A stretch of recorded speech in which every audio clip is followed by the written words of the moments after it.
درجہ رابعہ کے عزیز طلبہ، السلام علیکم ورحمۃ اللہ تعالی وبرکاتہ۔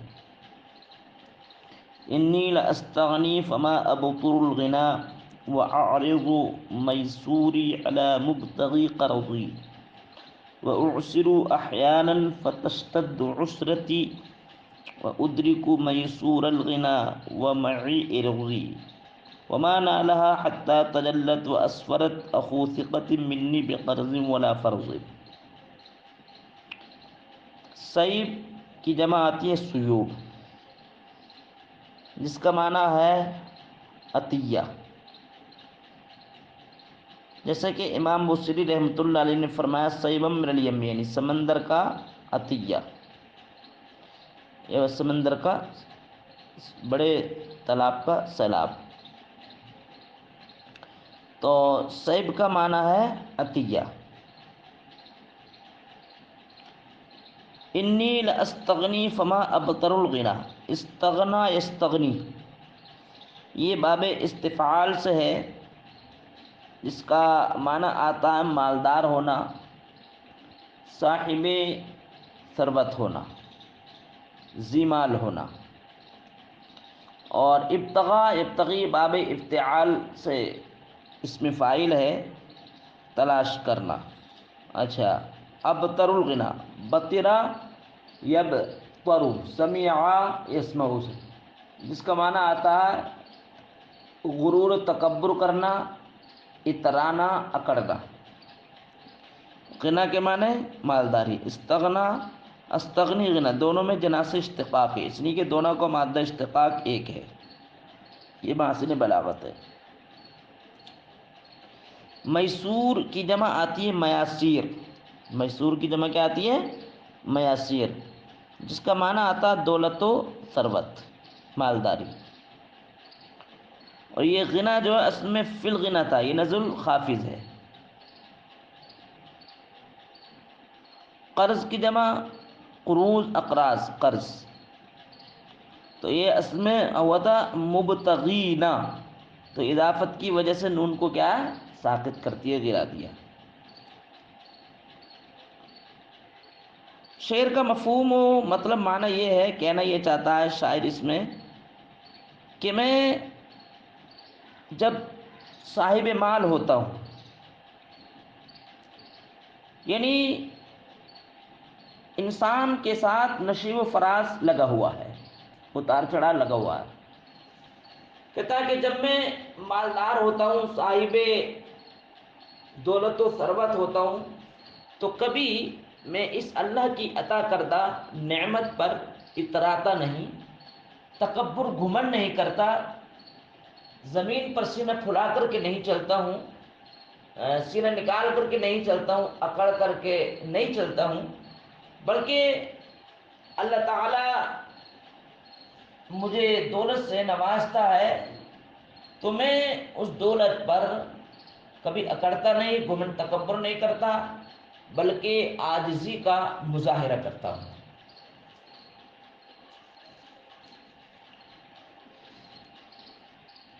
انی لاستغنی فما ابطر الغنا، تو یہاں پر غنا سے پہلے فا محذوف ہے، تو فی الغنا،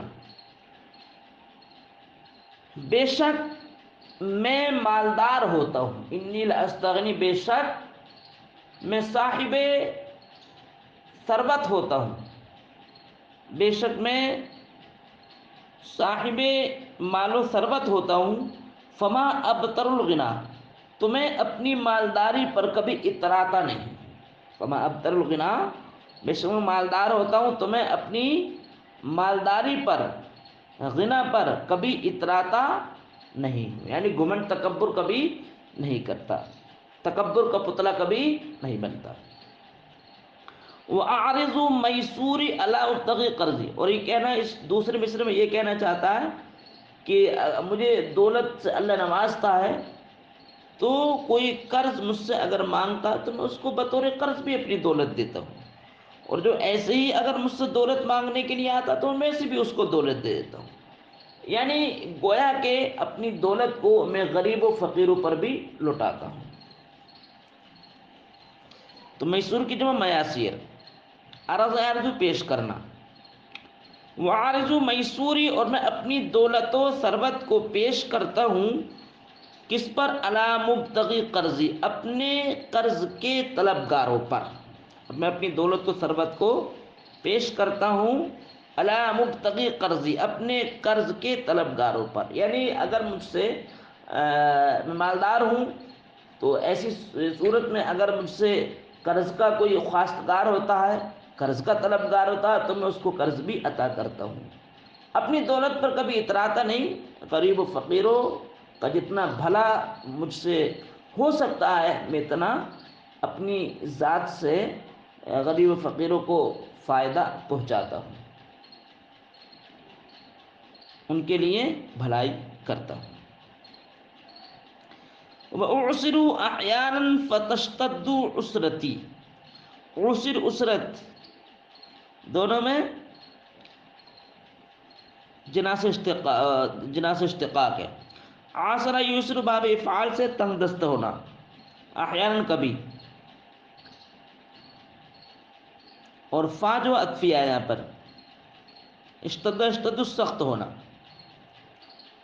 ادرکا یدرکو پانا، باب فعال سے.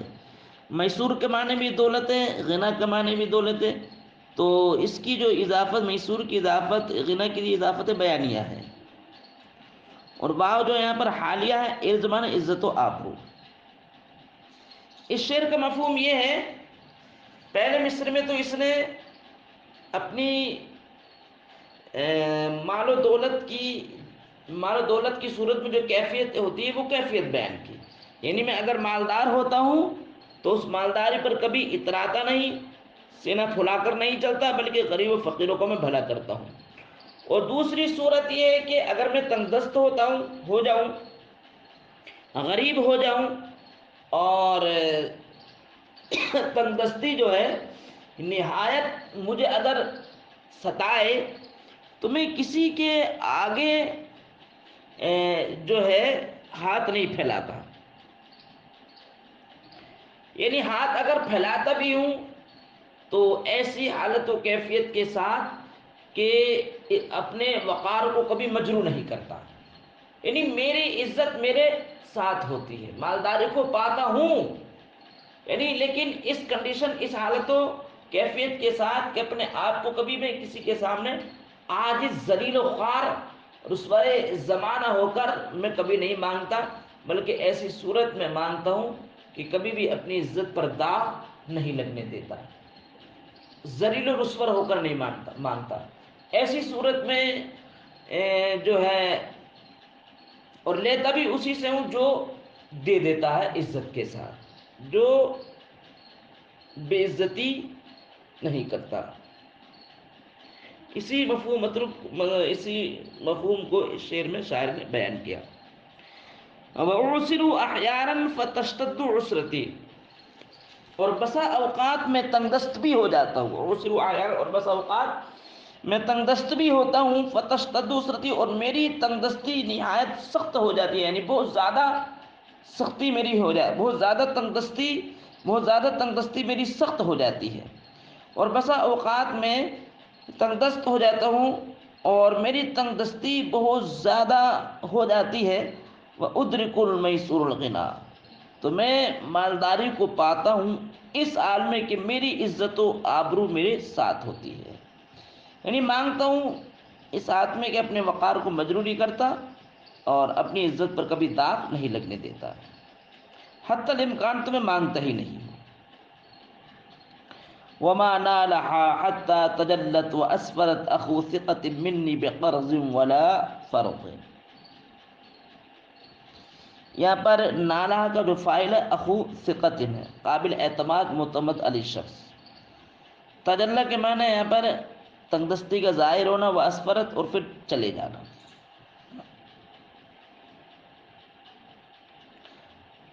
فرض کے معنی آتا عطیہ، یہاں پر قرض،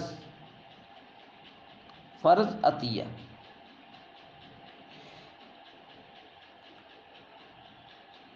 اور وما نالها حتى تجلت واسفرت اخو ثقة مني بقرض ولا فرض.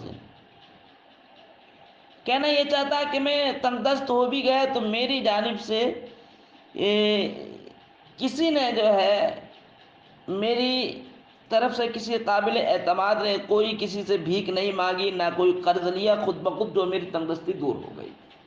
یعنی میں تنگدست ہو گیا تو میری جانب سے کسی قابل اعتماد نے کسی کے آگے ہاتھ نہیں پھیلایا، یہاں تک کہ تنگدستی خود بخود ظاہر ہو گئی، دور ہو گئی۔ وما نالها حتى تجلت واسفرت اخو ثقت منی بقرض ولا فرض، اور میری جانب سے کسی قابل اعتماد شخص نے اس تنگدستی کو نہ پایا کسی قرض کے بدلے میں، ولا فرض، نہ کسی عطیے کے بدلے میں۔ وما نالها، اس تنگدستی کو نہ پایا، اخو ثقت منی، میری جانب سے کسی قابل اعتماد نے، بقرض، تنگدستی کو نہ پایا کس کے ذریعے؟ قرض کے ذریعے، اور نہ ہی کسی عطیے کے ذریعے۔ حتی تجلت، یہاں تک کہ وہ تنگدستی ظاہر ہوئی، وہ اسفرت، اور خود بخود دور ہو گئی۔ یعنی میں نے تنگدست ہوا بھی میں تو کسی کے آگے میں نے ہاتھ نہیں پھیلایا، اپنے وقار کو مجروح نہیں کیا، اور تنگدستی آئی نشیب و فراز زندگی کے ساتھ ہے، خود بخود وہ تنگدستی دور ہو گئی۔ وَأَبْذُلُ مَعْرُوفِي وَتَصْفُو خَلِيقَتِي إِذَا قَدِرَتْ أَخْلَاقُ كُلِّ فَتَى مَحْضٍ۔ فتح محض کے معنی آتے ہیں بہادر شخص، نہایت ہی زیادہ سخی شخص۔